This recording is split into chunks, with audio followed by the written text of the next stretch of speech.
Hello, എല്ലാവരും സുഖമായിട്ടും സന്തോഷമായിട്ടിരിക്കുന്നല്ലോ അല്ലേ? ഞാൻ ശ്രുതിയാണേ. ഞാൻ ഈ വാതിലൊക്കെ അടച്ച് എങ്ങോട്ടോ പോകുന്നതെന്ന് വിചാരിക്കുന്നുണ്ടാവും അല്ലേ? നമ്മുടെ വീടിൻ്റെ തൊട്ടടുത്തുള്ള ഭയങ്കര മനോഹരമായിട്ടുള്ളൊരു സ്ഥലത്തേക്കാട്ടോ പോകുന്നത്.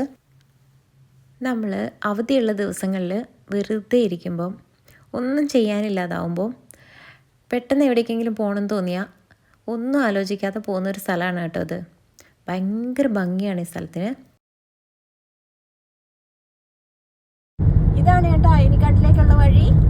നമ്മൾ അങ്ങോട്ടേക്ക് പോയിക്കൊണ്ടിരിക്കുകയാണ്. രണ്ട് വശവും വയലും വെള്ളമൊക്കെ ആയിട്ട് ഭയങ്കര മനോഹരമായിട്ടുള്ളൊരു വഴിയാണ് കേട്ടോ.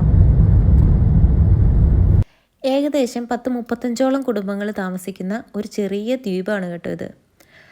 ഇതിന് ചുറ്റും വെള്ളവും വയലും ഒക്കെയാണ്. ഓരോ സമയത്തും ഓരോ ഭംഗിയാണ് ഈ അയനിക്കാടിന്. മഴക്കാലമായിട്ടുണ്ടെങ്കിൽ ഈ രണ്ട് വശവും നിറയെ പുഴ പോലെ വെള്ളം കയറും. എന്നിട്ട് അതിലവർ മീൻ കൃഷി ചെയ്യും. അത് കഴിഞ്ഞ് വെള്ളമൊക്കെ വറ്റിക്കഴിഞ്ഞാൽ അവിടെ പാടമാക്കി നെൽകൃഷി ചെയ്യും.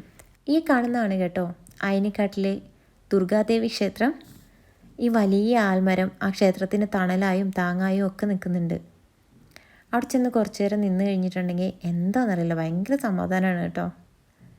അതൊക്കെ കണ്ട് തിരിച്ചു വരുന്ന വഴിക്ക് നമ്മൾ ഈ നടക്കാനൊക്കെ പോകുമായിരുന്നു ഇടയ്ക്ക്. അപ്പോൾ എന്നും കണ്ട് പരിചയപ്പെട്ട ഒരാളുണ്ട്, വേലായുധൻ ചേട്ടൻ.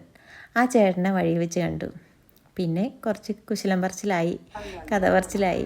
അവസാനം എന്നോട് ചോദിച്ചു, നീ എന്താടി കുഞ്ഞേ ഈ വീഡിയോ ഒക്കെ എടുത്തുകൊണ്ട് നടക്കുന്നതെന്ന്. എൻ്റെ വാഴത്തോട്ടം കാണിച്ചു തരാം, നീ വാഴയുടെ ഫോട്ടോ എടുക്ക്, എൻ്റെ ഫോട്ടോ എടുക്ക്, എനിക്ക് 4 മക്കളുണ്ട്, അവരൊക്കെ കാണട്ടെ എന്നൊക്കെ എന്നോട് പറഞ്ഞു.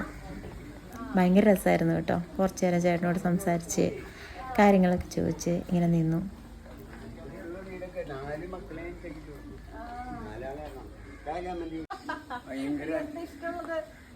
കുട്ടിയും പട്ടീനെ വീട്ടിലോട്ട് കിടത്തൂല. പിന്നെ അവര് നമുക്ക് ഉപദ്രവമുള്ള സാധനം കണ്ട. അങ്ങനെ വേലായുധൻ ചേട്ടനോടുള്ള കഥ പറച്ചിലൊക്കെ കഴിഞ്ഞതിന് ശേഷം നേരെ വീട്ടിലേക്ക് പോകാമെന്ന് വിചാരിച്ചു. പിന്നെ വീട്ടിലേക്ക് പോകാമെന്ന് വിചാരിക്കത്തേ ഉള്ളൂ കേട്ടോ. ഇതൊക്കെ കണ്ടിങ്ങനെ നിൽക്കും. ഒരു സന്ധ്യയാവും നമ്മളിവിടുന്ന് പോകുമ്പോൾ. കുറച്ച് നേരം ഞങ്ങൾ 3 പേരും കൂടെ ഇങ്ങനെ റോട്ടിൽ കൂടെയൊക്കെ നടന്ന് കുറേ ഫോട്ടോസൊക്കെ എടുത്ത് ഭയങ്കര ഭംഗിയാണ്. ഇവിടെ അടുത്തൊക്കെ ഉള്ള ആരെങ്കിലും ഇത് കാണുന്നുണ്ടെങ്കിൽ, വരാൻ പറ്റുന്ന സ്ഥലമാണെങ്കിൽ വന്ന് കാണുക കേട്ടോ. കുറച്ച് നേരം വന്ന് ഇവിടെ നിന്നാൽ ഭയങ്കര സന്തോഷവും സമാധാനമൊക്കെ ആയിരിക്കും നമുക്ക് കിട്ടുന്നത്. ഓരോ സമയത്തും ഓരോ ഭംഗിയാണ് ഈ സ്ഥലത്തിനെ. അതൊക്കെ ഞാൻ പിന്നീട് കാണിച്ചു തരാം.